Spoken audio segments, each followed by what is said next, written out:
პრემიერ-მინისტრის პასუხი ამერიკელ სენატორებს ეს წერილი პრემიერის პრესამსახურმა დღეს გაასაჯაროვა, მანამდე კი ნაციონალური მოძრაობა ადანაშაულებდა ირაკლი ღარიბაშვილს, რომ მან ამერიკელი სენატორების მიერ გამოგზავნილი წერილი დამალა.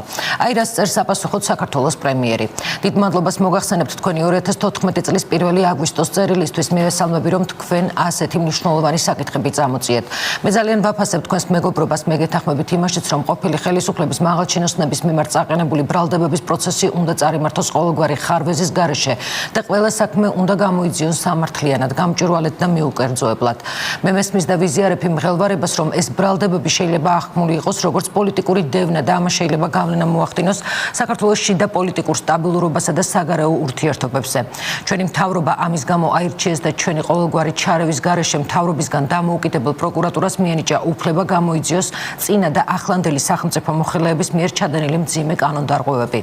ეს არ არის ცალმხრივი, მე საჯაროდ განვაცხადე, რომ თუ თანამდებობაზე ყოფნისას ოდესმე დავარღვევ კანონს, მზად ვარ წავიდეთ ციხეში.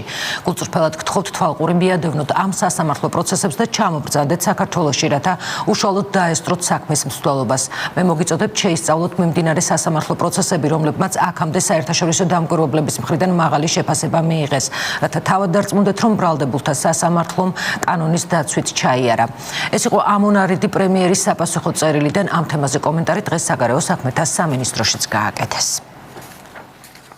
საქართველოს პრემიერ-მინისტრის საპასუხო წერილში არის ზუსტი აქცენტები გაკეთებული იმასთან დაკავშირებით, რომ საქართველოს ხელისუფლება არის ღია და გამჭვირვალე ყველა იმ პროცესებში, რომელიც მიმდინარეობს ქვეყანაში. ქვეყნის ხელისუფლების მხრიდან გამოხატული მზაობა ამერიკის შეერთებულ შტატებთან თანამშრომლობაზე იქნება ზუსტად და კარგად გაგებული ამერიკელი სენატორების მიერ